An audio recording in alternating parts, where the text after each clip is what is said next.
Today on Live, we'll have an update on all that commotion last night on the north side of town. The sign-up for the 2023 San Angelo Rodeo Mutton Busting is officially open, and it looks like a really nice weekend for weather. All that and Cover One Hoops starts today. I'm Yantis Green, and this is Live.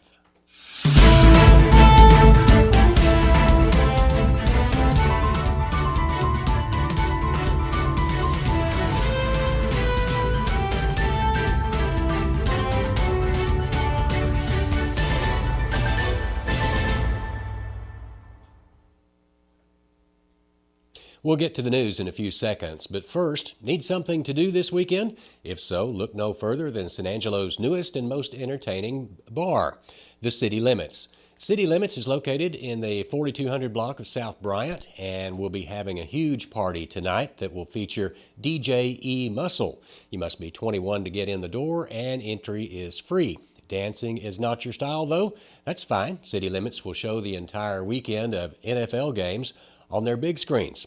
Go to the City Limits this weekend. Remember the 4200 block of South Bryant. We'll see y'all there.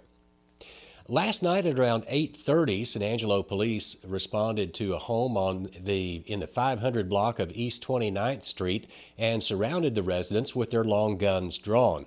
Police were informed that someone was possibly armed with a machete there and was possibly attacking people. A release from the San Angelo Police Department Friday states that several officers did respond and observed multiple signs inside that residence that made them believe an assault had taken place. A 61-year-old man and a 55-year-old woman had denied any confrontation had taken place, but it was learned that the female, identified as Sandra Moore, had an active county warrant. Moore had 3 active warrants for her arrest, including one motion to revoke for an aggravated assault with a deadly weapon in 2016 when she attacked a man with a bat. Moore was arrested last night and has a bond set at $103,500. On to some better news. A new year means the San Angelo Stock Show and Rodeo is right around the corner, and the sign-up for the mutton busting is now open. The sign-up will close on February 17th at 12 p.m., and the official drawing will then be held on February 21st. Mutton busting contestants must be less than 50 pounds at the time of the performance, and they'll be weighed prior to riding, and they must also be at least 4 years old. Safety equipment will be provided by the Rodeo Association. For more on the mutton busting sign-up, including a full list of rules and performance times, go to sanangelolive.com. On to weather, we have an incredible weekend ahead of us. Today we'll have a high around 75 degrees and then a low tonight around 46. And then Saturday and Sunday, the highs will be a bit cooler in the mid-60s. Saturday night it'll get pretty cool, around 36 degrees. And Sunday night's low will only be around 43. Starting next week on Monday, the high will be 71 with a low of 42. And then by Tuesday, it'll warm back up into the lower 70s and a low temperature of 48 degrees. Wednesday will be back up in the mid-70s with the mid-40s at night. It'll cool off a bit with a high of 67 by Thursday, and the wind is supposed to die down, and it should be mostly sunny and clear all week long. This has been the Live Daily News Show, where we bring you local news Monday through Friday, right around 4 o'clock in the afternoon. Don't forget to like us on Facebook, Twitter, and YouTube. For everyone here at San Angelo Live, I'm Yantis Green. And today the Cover One crew is back with a full news sports show, Cover One Hoops, where Concho Valley basketball will be the feature. So here are Ryan Chadwick, Matt Trammell, and James Bellini.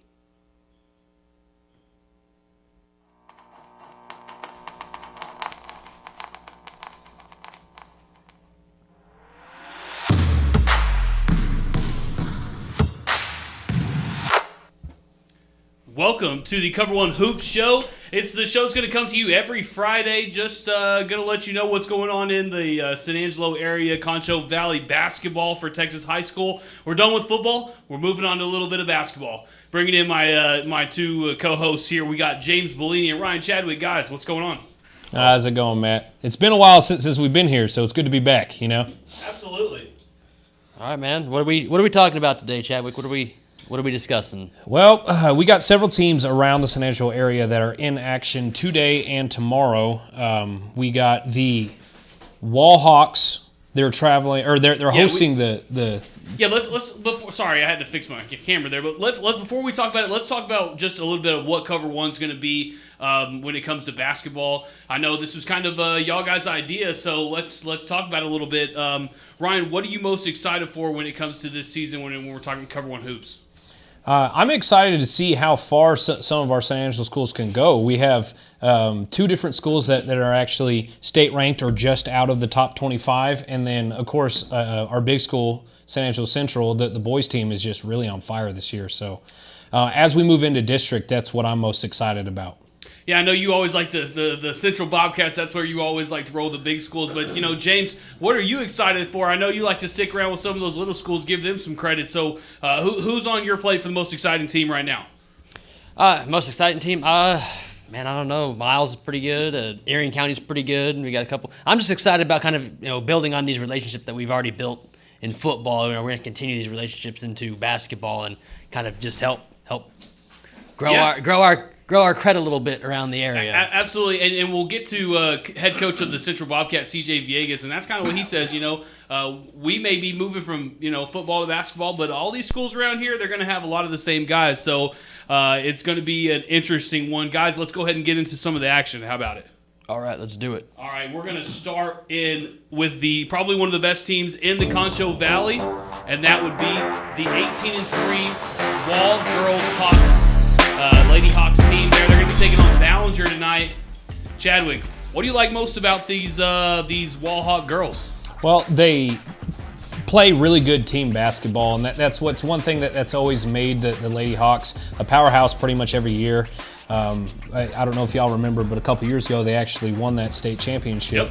Yep. And they're just as good this year. They already are powering through opponents. Like they do have to go up against Jim Ned in their own district this year, and they've already played once, and that was a back and forth out there in Tuscola. But yeah, so like the girls play really well together, and they play really solid defense.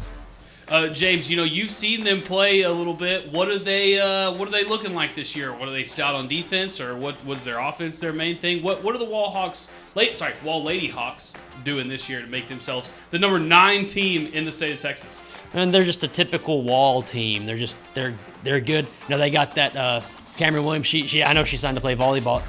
excuse me, at ASU, but she's just a good basketball player. They're just all good out there, and defensively they're strong, and they're going to be good. Yeah, I think Chadwick touched on it a little bit. It's because it's a tradition program. It's one of those things where the freshmen right now are already eyeing that state championship when they move on to the varsity level. Last week they won 57-35 over the Clyde Bulldogs. Chadwick, what kind of went into that game? Talk to me about some of these players that are on the team. Well, that game on Tuesday was at Clyde, so road games are always tough whenever you have to travel. And Lady Hawks, honestly, they looked a little slow in the first half. They let Clyde hang around longer than they probably should have. Of course, in the second half, by the time the second half rolled around, they got things together and they ended up beating them pretty handedly. But they proved that district starts, they still got a lot of room for growth because they're still starting slow in some aspects. They had too many turnovers, but like I said, they got it together and they ended up winning by a pretty large margin in the second half. All right, and then moving on to the other side of the school there, we got the boys, the Wall Hawks. They're going to take on Ballinger as well. Wall Hawks right now are 8-6. Ballinger's 4-9. But as we all know from the Cover One football show, is that Wall went really far in the playoffs, so they haven't had a lot of time for basketball yet. But so far, they're having a pretty decent season, right in the middle kind of team there. James, what are you thinking about the boys team this year? I think they're pretty good. They have Everson Armstrong on that team, and he is as good as advertised. He's going to ASU. He's actually signed with ASU already, and they're just typical Wall. They're just tall. They're just good. They're just a typical team, and like you've said, they're just a tradition program. They're their coach has been there a couple years now, and Yep. I think he's They also got other notable football players joining. They have Brylan White and Logan Thomas as well. Right. And, of course, Logan Thomas was the UIL player MVP, UIL for Walls District MVP, and then our COVER1 MVP, of course, was Brylan White. So Definitely some football players, Yeah. but we got to transition over here to the. and you can other definitely side. tell Yeah, they're- watching that video right there, too.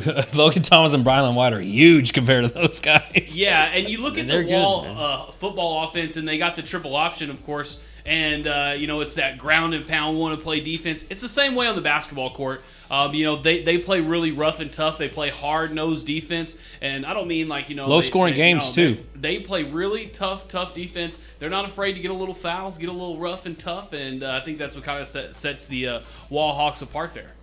oh, you got 5 fouls, man. You might as well use them, right? Yeah, I'm in exactly. So the last week, Wall won, or their last game on Tuesday, Wall won 45-37 with Ogden Hallmark led it with 15 points, and 13 of those points came in the second half. So big game right there. That's a name we haven't talked about right there. Ogden Hallmark. Chadwick, kind of talk to me about this kid. Well, he shoots really well from beyond the arc. He had 4 threes made in that game, and like Matt said, 13 of those points were in the second half. Kind of the same story as the Lady Hawks. They played the late game in Clyde that night, and they started off slow in the first half and kind of let Clyde hang around. But yeah, came out in the second half shooting threes all over the place. So like the kid's talented. If he's open, he's going to find his spot and he's going to hit shots. All right. Well, what I wanted to do before we move on is, I wanted to go ahead and read off the full roster for both of these teams, so that way everybody knows exactly who's on it. Since this is our first COVER1 Hoop show, we want to make sure that everybody knows exactly who's on what and what's on second. You know what I'm saying? So, Chadwick, if you can go ahead and pull up the boys roster, and I'll go ahead and read off that girls roster here I got you. as soon as I find it. I got Me and it. James have it right here if you just Oh want us yeah, to go. if you got it. If you got it, go ahead. You want to start with the Let's start with the girls. Yeah. All right, the basketball, the Wall Hawk basketball girls. You got Hannah Burke, and then numbers. That's Let's go ahead and say their class and then what position they play as well. she's a point guard. She's a senior point guard. Hannah Burke, sophomore strong forward. Scarlett Wymore, point guard sophomore. Brylan Watts, sophomore guard. Caitlin Holtman. Sorry, I've been kind of sick lately. Yeah, so here, I'm- I'll take it over for you. Senior forward Emily Anderson, senior guard Landry Luther, senior forward Renly Wysoon, a junior forward Emma McShawn, center for the Wall Hawks junior Aaron Morrison, and a power forward for them with a sophomore Bree Gallant. Another senior on the team, power forward Camry Williams, and last but not least, senior power forward Claire Nelson. And Chadwick, go ahead and take over and read off some of those boys' names. Okay, so I don't have all the positions for these guys. The roster that we were sent doesn't list positions, but we got number 2 Jack Duncan, number 3 Caleb Braden, number 5 Lane Stansbury, number 10 Wyatt King, number 11 Brylan White, a guy we all know pretty well. Number 13 is that ASU commit Everson Armstrong. Watch his number in our videos. Number 15 Ryan Ducek. Number 21 Reed Robertson. Number 24 Ogden Hallmark, their 3 specialist, and number 3 Logan Thomas. All right, and that is the boy and girls basketball team for Wall High School. We're going to be moving on to the hometown team now. Central Lady Cats going to be taking on the 15-8 Friendship Lady Tigers. Central's pretty good this year, 16-3 so far. Chadwick, you've been really eyeing these girls. What's been your main focus point? What's been their main focus point, I guess I should say, when we're talking about this season? This is a team that is pretty new under head coach Jeter this year.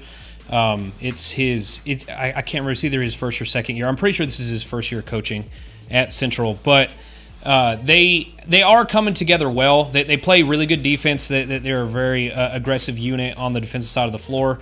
And then on offense, they got a couple different playmakers there. You have Jules Perez. She's really come out as someone who can drive the lane. And then one of their best, if not the best player on that roster is Navia Harn.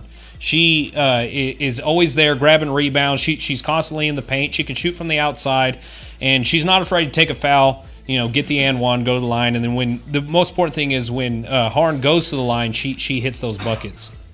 Yeah, and in Central, that is kind of a group of girls there that has kind of had not the most historic tradition there, but it looks like they're trying to build a program here where they can make some run in the playoffs.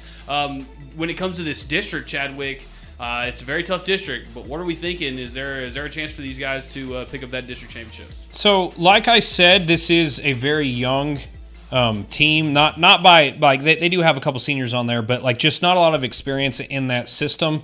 They play really tough and they're very talented, athletically. So they're going to challenge teams like Friendship. Friendship is always talented, and they're always going to be threatening for that district title. But I don't see any reasons why the girls can't compete for that district title. It's just going to be a long road this year, and it's going to be an uphill battle. But if they can get it together at the right time, they are talented enough to challenge for that. For sure. And right now, the Lady Cats, they are coming off of a loss on Tuesday night. Oh no, I'm sorry. They're coming off a win on Tuesday night. No, it was a loss. Oh, I'm sorry. Yeah. I'm trying to read this thing and I read it wrong. That's my fault. So Stephenville won 38-32 over the Lady Cats. They kept the game close, and free throw shooting and baskets in the paint continue to be a problem for the Cats. James, tell me, it's basketball. It's kind of the A, B's, and C's of basketball. Is you got to score in the paint, and you can't let your team lose the free throw battle. But talk about the free throws in general. How crucial is that when you're talking about, especially when you're coming down to district play? And I don't know. When I was in high school, free throws should be automatic. I mean, that was our big deal, was free throw. They're free points. That should be. That was something that we constantly worked on. Whenever we were switching between drills, it was 1-and-1s, and you take your shots, and that's something that's obviously a really big deal. Yeah, well, and it's also one of those things that at the end of the game, you can go back and look at your free throw shooting percentage, and you look at your missed shots, and usually that is the difference in the game right there. Again, I'm a Texas Tech fanatic as well, graduated from there, and when Tech loses, I go back and look at that, and I'm like, we would have won by 3. Just hit your shots. Exactly. I mean, that comes down to either winning the game or losing the game. All right, moving on, guys, from the girls' side of the ball to the boys' side of the ball. The San Angelo Central Bobcats will be taking on the 15-8 China Spring. China Spring coming off of a pretty good football season where they went to the state championships. But now it's time to play a little bit of basketball. It is a 4A, so Central, should win this, Chadwick? It's going to be a really tough test. I mean, Lubbock, we're about to talk about here in a second, but Lubbock Trinity Christian's also a 4A. They're the number 1 4A in the private school sector there. But basketball is a little bit different than football. It's not as dependent on size and as football is. If you got shooters and they can make baskets, then you got a pretty good chance of winning. So Central should win this game just because of who they are and stuff. But it's gonna be a real good game there. Neutral site game in Brownwood on Saturday. Yeah, right. So this game is actually not on Friday. This game is on Saturday. So make sure you're looking for that, or if you don't have anything to do, make sure you go on out there. Kind of talk about this season so far, Chadwick. What is the strong points for the Bobcats this year? Strong point for the Bobcats is definitely their defense. They like to keep games low scoring as possible. It's a team after my own heart. Again, with the Texas Tech Red Raiders out there, they play really good defense as well.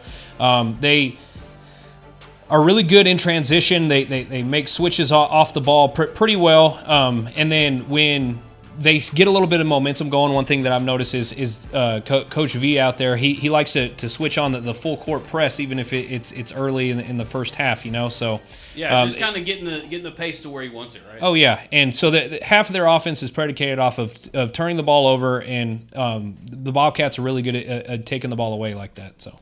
Well, last Tuesday night, the Central Bobcats lost to the Lubbock Trinity Christian Lions. 65-51 was the final score there. But points to note here is the best player out there is probably a player for Central, even in the loss. Christian English led the Bobcats with 13 points, but had some help. Dre Young had 11 points.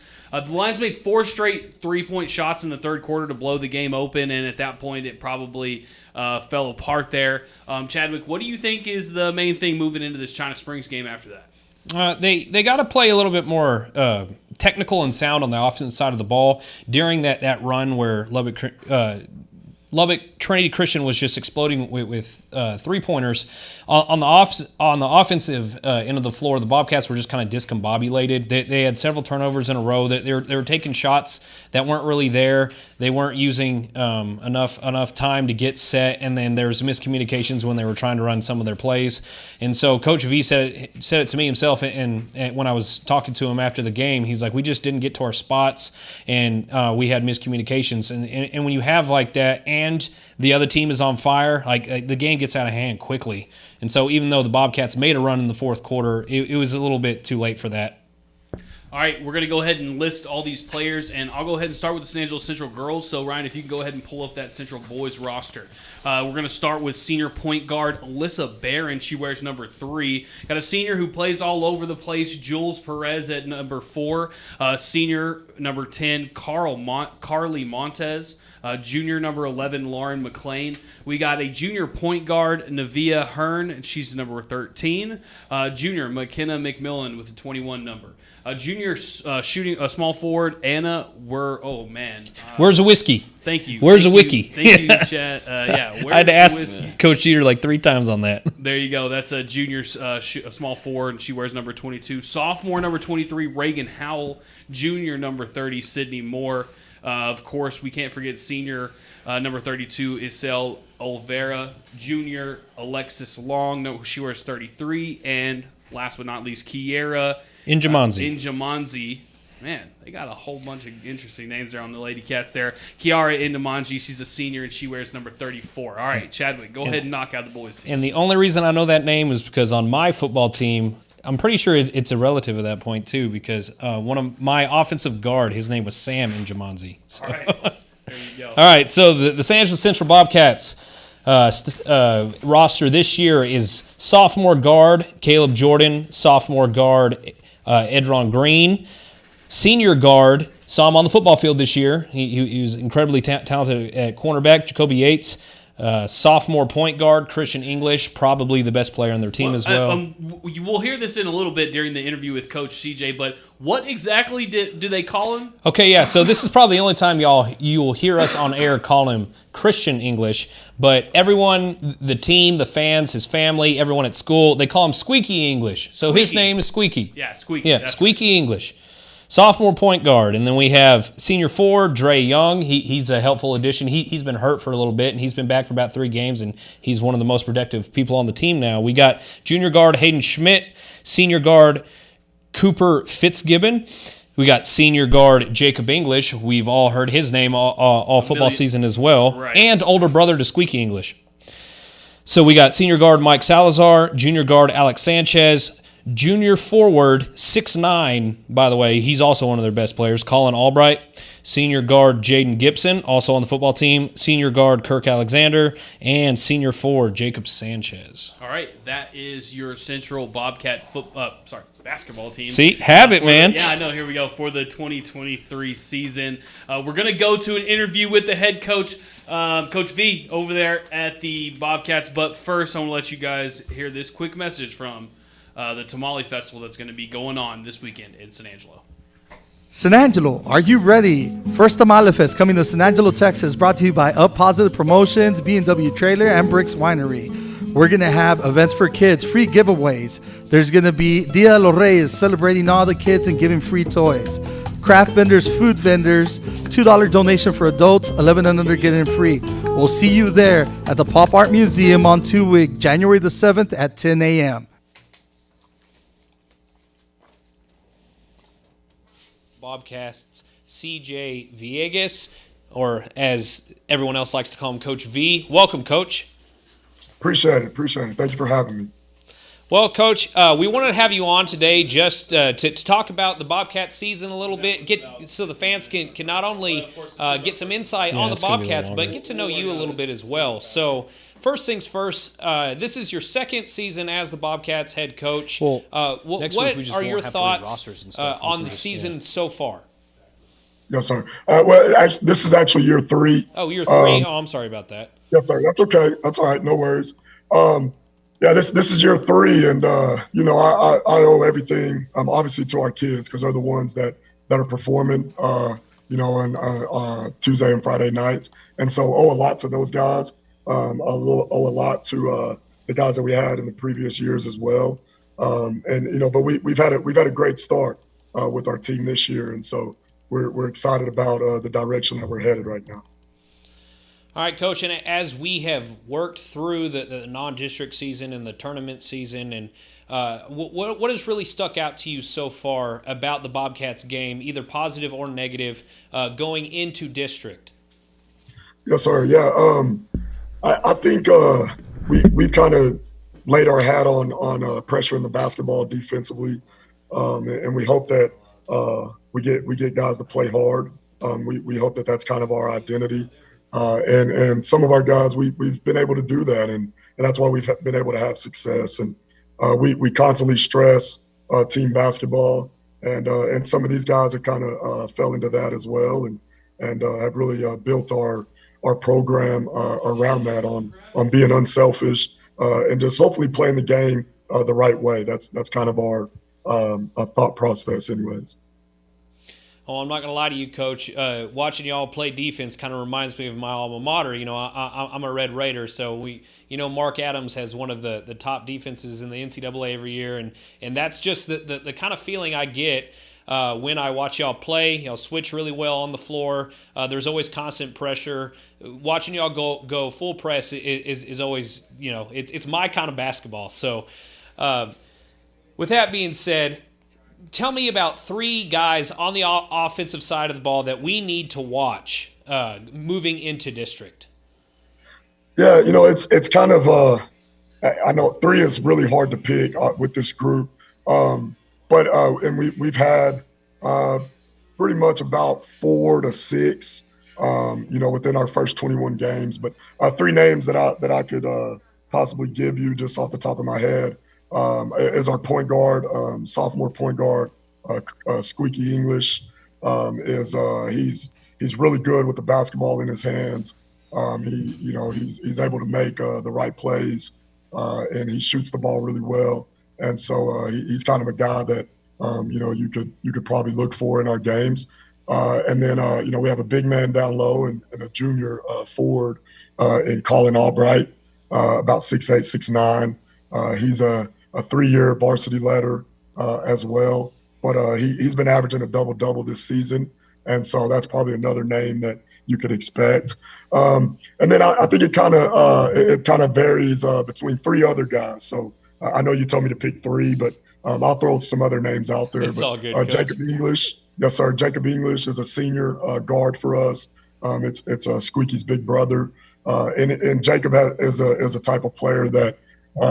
When he's on, it's really hard for him to miss, and we see he shoots the ball really well in practice, and so we're kind of waiting for his moment, but I think it's due. I think he's due for a big game pretty soon. And then Jaden Gibson is another kid that's a 3-year varsity letter who has scored the ball some for us this season, double digits. And then we have another junior, Hayden Schmidt, who has shown to be productive for us on the offensive side. So, like I said, I know you said to pick 3, but we really feel like we have a couple of guys that, which has really been beneficial for us because we have a couple of guys that we can rely on game in and game out. And, of course, Coach, a bunch of these guys came over after the football season was over. And like, I'm the football guy. So, like, I know when I walked out there and I'm like, hey, I know him, you know. So what was that like? How do y'all feel about the whole multi-sport athlete thing? And how big of an addition is it? Or what kind of transition period is it like when these guys exit the football season and lace up and play some basketball? Sure. I was a multi-sport athlete in high school, and then I was fortunate enough to do it at the college level too. So I love all types of sports. And I just think each sport just brings a different value to our team. And these guys that have came over from football, like you said, we were kind of their biggest fans on Friday nights as well when they were playing. And they helped our football team out as well. So just getting them in and transition into basketball, obviously as athletes, it's really not a hard transition. There are a few aspects, that they kind of got to get acclimated with. But, that's the beauty of playing games before we get into district play. And another benefit is we don't start district until January 13th. And so, a lot of these guys are going to have 20-plus games underneath their belt along with practice time as well. So I think the type of athletes that we have, though, I don't think it's a hard transition. And like you said, I mean, we enjoy watching those guys compete. Some of these guys are going to go on when basketball season is over, and they'll participate in track or just go right back into the off-season football. And so these guys are athletic. I don't think it's I don't think it's a hard transition. All right, Coach. Well, January 13th is coming, and we're playing Middle Legacy that weekend. I know that's always a tough game during the football season. How are they looking in basketball this year? They're always athletic. When you have over 3,000 kids and get to pull more athletes within those 3,000, they're going to be athletic in some positions. So, to be honest with you, I know for sure the last 2 years, we haven't won at Legacy. And so for us next Friday, that's a big game in our eyes, not just because it's the first game in district, but we want to prove that we can play well on the road. And so I think we have a group that's ready for that. But like you said, traditionally just a super athletic team that they have a new head coach this year, and he's getting them to play hard. And so it's going to be a battle. It's 2-6A basketball. And it's always fun every Tuesday and Friday night. And I know that it's every team's goal every year to compete for that district championship. But do you believe that Central is in a position right now where they are one of the stronger teams in this, District 2-6A? I think we have a chance with the group that we have. I really do. These guys they've kind of worked hard to build a relationship on and off the court. To connect as a team. Like I said, 2 of them are brothers. And so, you have that side of it where that relationship between those 2 guys is huge for our team. And then we have just a lot of guys that their friendship off the court as well, I think has paid big dividends in our season this year. But yeah, I think it's realistic. I don't want to kind of take that out of the picture. But we do know that we can't think long term. We can't think 10 games into this district season. We have to go Friday night, next Friday. And then after next Friday night, Saturday morning, we have to turn our focus to our next game for Tuesday. And so just trying to keep us focused within one game at a time is going to be critical this year. Well, speaking of Saturday, it's a little bit of a different situation here. It's not even really a home game for y'all, but y'all are playing China Spring in Brownwood. What brought that about on the schedule? Is that just a team that you just thought would be a good tempering for the Bobcats pre-district, or that they just are coming off of a state championship, in football? So, do you expect there to be a little bit of a football hangover? Well, obviously, when you're looking at the schedule with the realignment this last year, us losing Abilene High, we come down to a 16 district. And for us, our location, the only other 16 districts really around in our area are 4A schools. And so the 5A schools are obviously in district. And so it's very hard for us to find games at the 1st of January. So that game just kind of came about on we could either go west and play 4A schools, or we could attract teams from the Central Texas area, 4A schools. And China Spring just happened to have the open date. And then it just kind of worked out where, Friday night wasn't available for us to meet somewhere halfway. And Saturday worked out for the Coliseum. one of my best friends is Hunter Sims, who's the athletic director at Howard Payne. And so he was willing to kind of get that set up for us. And it just kind of worked out. So it's kind of played into a good deal for our situation. We get to play a quality opponent ask about the interview? At a nice venue and kind of a different atmosphere before district play. So. Okay, cool. Well, it's definitely not a team that guys from San Angelo will normally play. So I know as just as Bobcats alma mater and just a sports fan myself, I think it's always cool when two teams that never meet play each other. So I'm looking forward to it on Saturday as well. And remember, that is Saturday in Brownwood at 6 o'clock in the evening. But last question here, Coach. Just so the fans out there can get to know you a little better, do you have a favorite NBA team? Who's your favorite player? Who did you model your game after?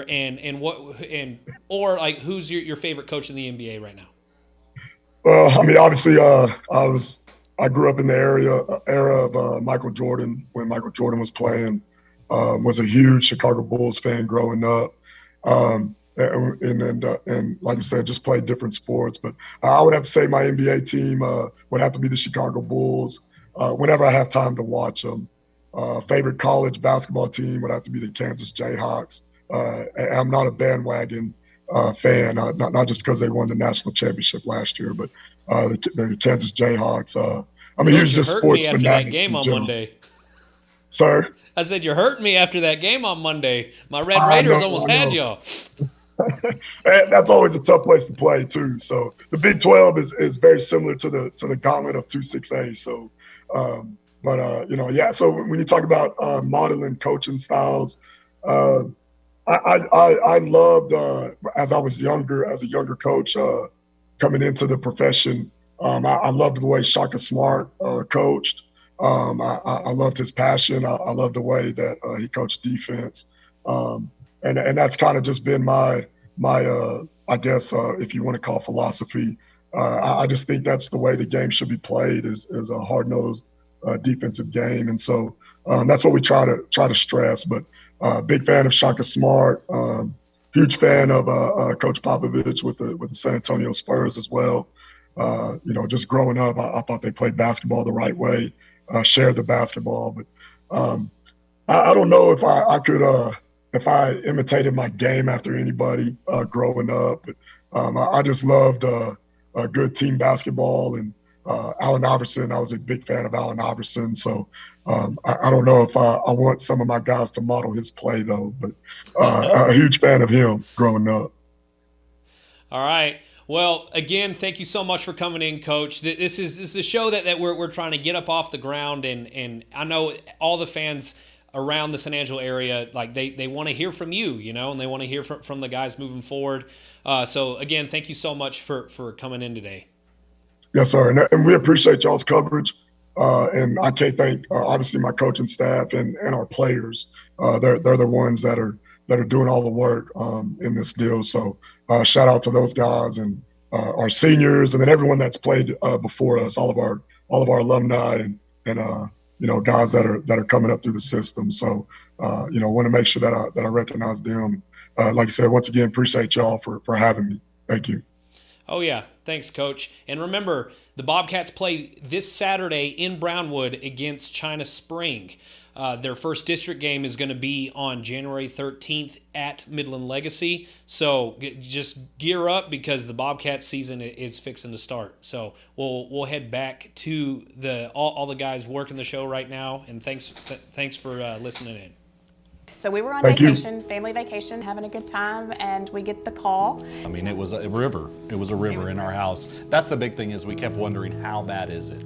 It was devastating. I was like numb. It's like, how are we going to handle all this? What are we going to do? All right, that was a quick interview from Coach V over there at the Central Bobcats, but we're going to keep it moving and go to the other side of town and go with the Lakeview Chiefs, who are taking on Atlanta Hornets? Yellow Jackets. Oh, don't make that mistake. Right, so Lakeview is 5-14, Atlanta is 9-10. We'll see what ends up happening here. James, I know you've watched the Chiefs a little bit. What's going on with the Chiefs this season? Yeah, I was at the Chiefs game when they played TLCA earlier this year, and I was at their game when they played. I think it was a tournament when they were playing Erie County, and they're a good team. They're a pretty good team, obviously, but Erie County's a really good team, and so is TLCA. But no, they're all right. They're playing pretty good. Sorry. No, you're all right. I'll get choked on my spit. Sorry. So last Tuesday, the Lakeview Chiefs took on the Midland Greenwood Rangers. Midland Greenwood is a 16-6 team, so they're a pretty good team. They lost the game, but only by 14 points. Excellent three-point shooting from the Rangers down to the Chiefs. Tony Cabrera led the Lakeview Chiefs with 12 points. Cabrera is one of the most talented players on the roster because he has multiple games with 20 points, and earlier this year he had a big game where he put up 42 points. Ryan, talk about this kid and how special it is for him to play on the north side, and for the north side to have somebody like that on their squad. Well, first off, he's a very talented athlete. Obviously, he's probably the most talented one on that roster. But I was talking to Coach Blisky about him, and he said he loves the young man. He always comes and he works hard, and he's always ready to play.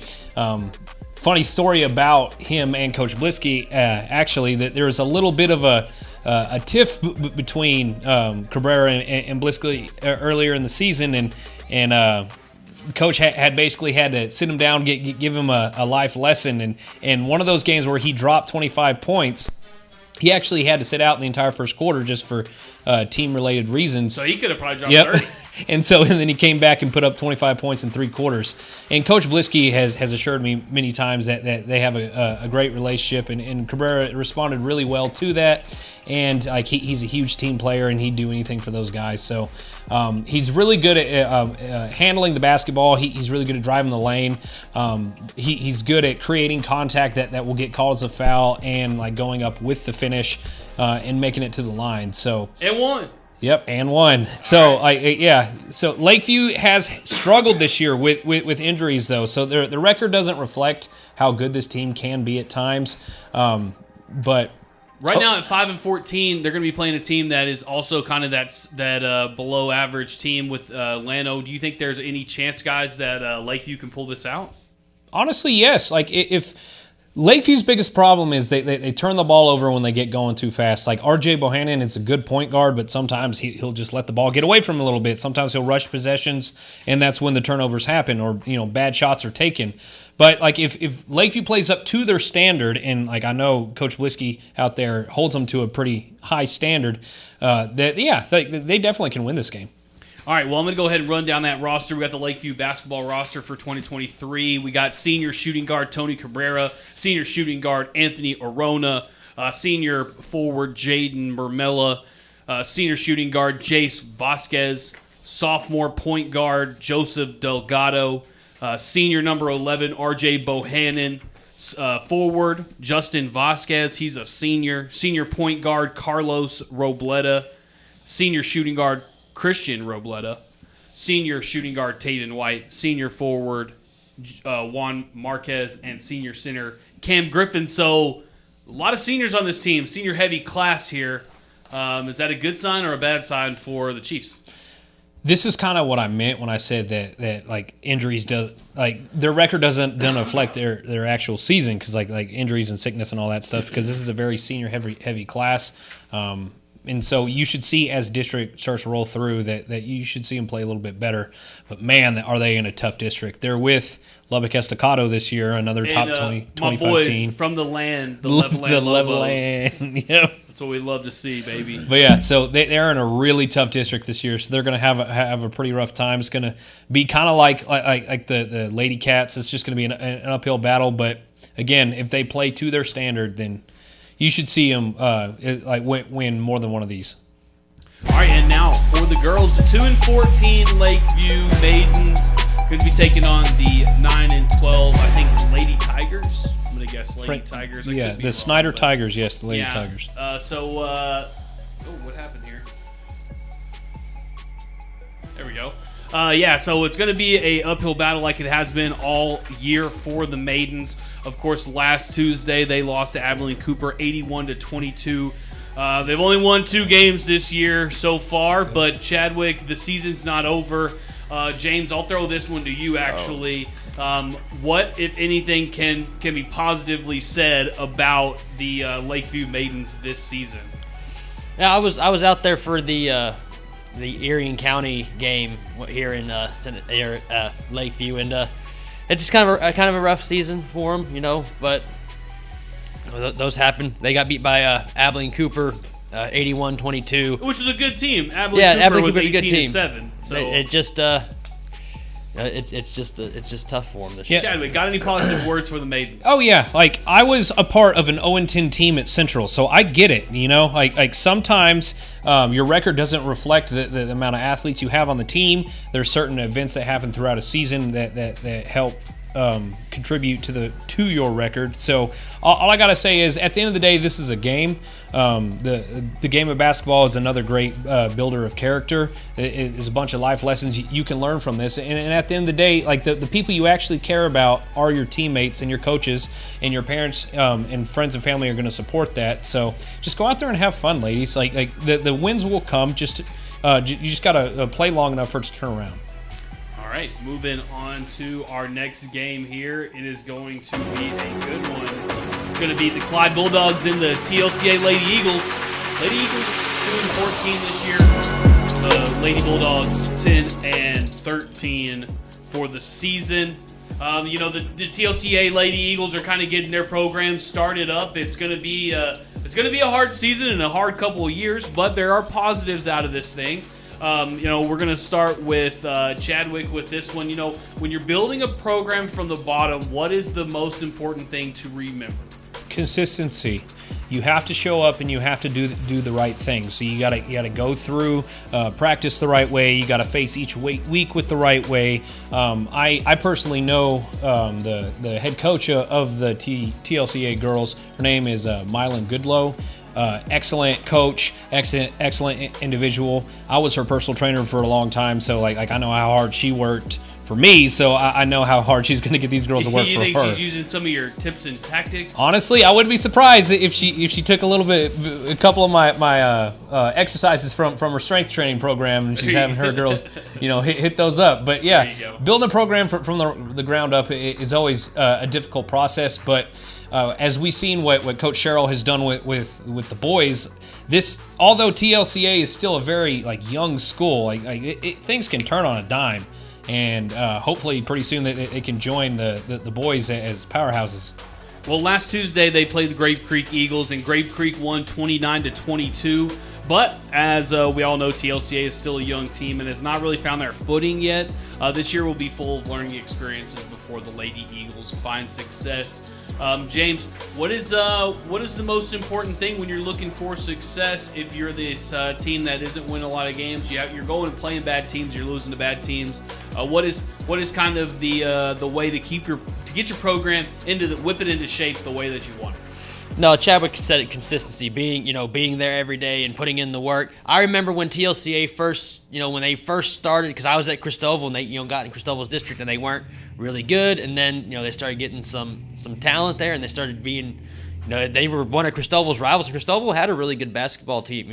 Even after I graduated, they had a good team for several years. I filmed for their coach for forever, so I know him very well, and he had a really good team. And playing TLCA was always, that game they had marked on their list.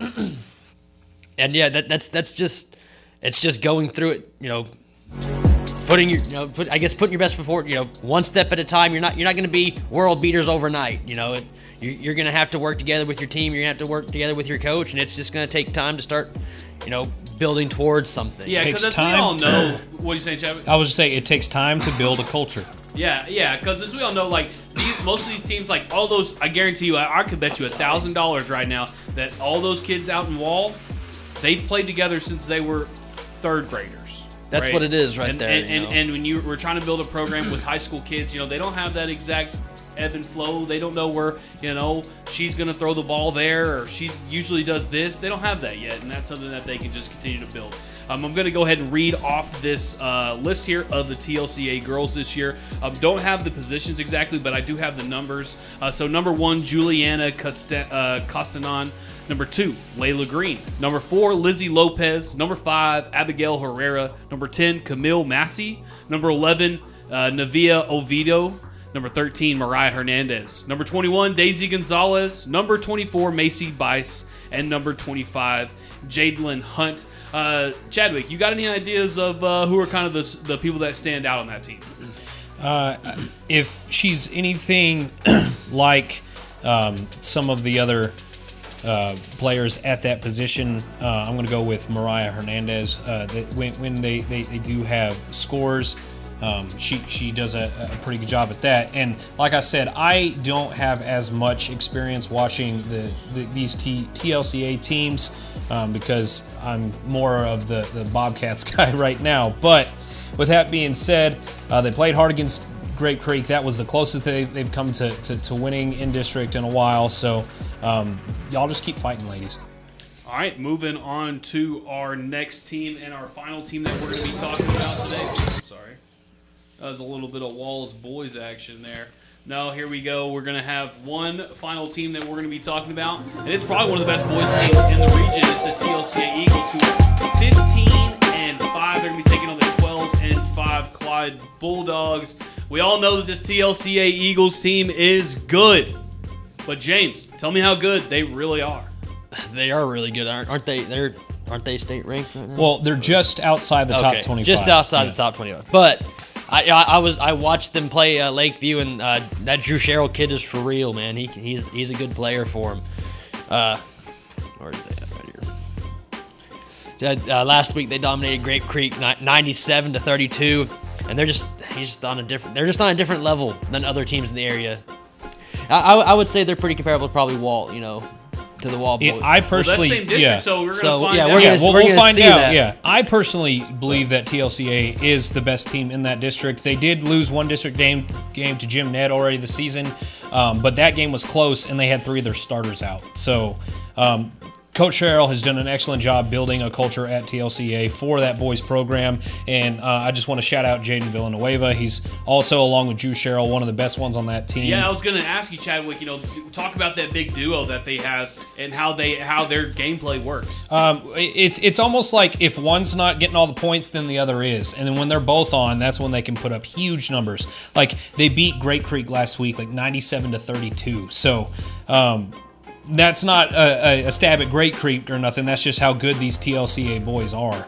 Like I said, right outside the top 25. I definitely see them making the state tournament this year if they stay healthy. Yeah, they're just overall. This is just a really good team.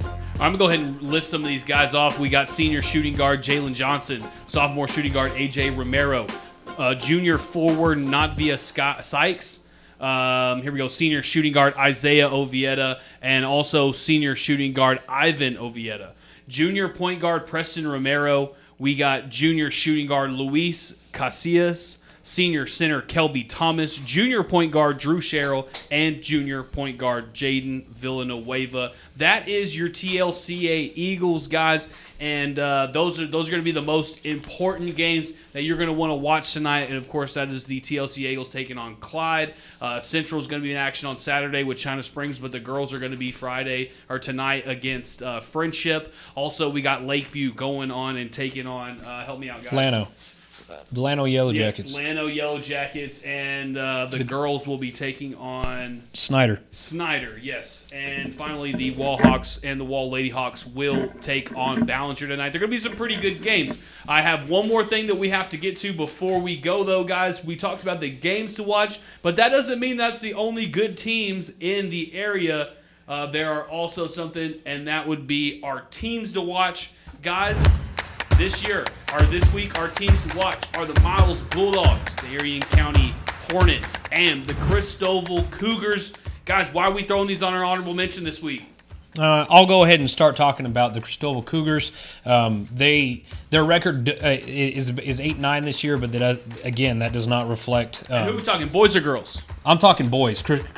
Yeah, sorry, I'm not used to that I know, part. we Yeah. gotta do, yeah. Direct, Yeah, I'll usually say Lady Cougars if I'm talking about the girls from here on out. But yeah, the Cristobal Cougars, they're 8-9 this year. The record doesn't really reflect how good they are. They've played some really good opponents. They've punched up in their weight class, playing bigger schools like 4As, and they even played a 5A at one point. But this is a pretty talented team. They got a couple guys from the football team joining them, and yeah, I think they can make some noise in their district this year. Okay, James, why are you thinking that Miles is going to be a team to watch this year? Their coach Cristobal, he went to the playoffs. Is Gerald Butts. He went to the playoffs every year there at Cristobal. And I think that last year I was the film guy for him, and I was the tallest one. I mean, everybody was inches shorter than me, and he still had them playing hard. He plays hard defense. That's all he really cares about is that that offense. He says points will come. I actually went out and talked to him about, his team, and he just cares about the district too. That defense, district play. He doesn't care about this He might have close to 500 record because he plays all these really tough teams in this pre-district area. Right. And yeah, he's very good. But Erie County's they're ranked really high too. They play each other tonight. I'm gonna head out to that game. And Erie County, I think Coach Koffel took over for coaching them. So and speaking of, that's what you kind of gonna steal my. My bad. That's I'm my team sorry. to watch right here. No, it's the sorry. Erie You're the County Erie Hornets County right now. They guy. are number 2 in the state of Texas, and you're right. It's going to be a really good one tonight. James, who are you picking in that one? Who do you think's going to win? I like both these coaching staffs, and I like all these kids out there. So I don't know. I'll go. Erie County. I'm gonna give it to Miles just so. All right, I'll James take is Erie going County. Miles. I'll Who take you got, Miles. Chadwick? I'm not. I'm dissing rolling Erie County, with the 1A Hornets. Let's go Erie County. And I will not break the tie. I will be the judge, and we will find out next time on the Cover 1 Hoops show. Speaking of, guys, this has been Cover 1 Hoops. If you want to support us, hey, get a hold of Joe Hyde at joe@sanangelolive.com. Your advertisement and your business can be on here. We want to give a shout-out to everybody watching, whether you're on Facebook, Twitter, San Angelo Live, or our new streaming platform on Rumble. So if you're watching on Rumble, we appreciate you there. This has been Cover 1 Hoops. We're going to come to you every Friday to get you ready for all the games on Friday nights. We're going to wrap up a little bit from Tuesday, get you ready for Friday, and then, of course, we'll have write-ups coming out tonight or tomorrow morning, depending on how that goes. But it will be a complete wrap-up of all the games. Guys, y'all got anything else y'all want to say before we go? Again, I just want to reiterate the entire reason we're doing this show is for these kids, give them a little bit of exposure to bigger programs as they, some of them might even play at the next level. But yeah, so thanks for watching us when we do this. We like doing it. So that's James? it for me. Yeah, no, I'm just excited. Like I said, I'm excited to keep building these relationships with these coaches in the areas. I think we got a really good start in football, and I think this is just going to continue through basketball. Yeah, and let's just adding sports as we go along. Exactly. Yep, I'm in. Next thing Exactly. you know, it's going to be like Cover 1 lacrosse or something. Who knows? Right. Well, guys, this has been the Cover 1 Hoop Show. I'm Matt Trammell, and for everyone else here at San Angelo Live, we will see you guys later.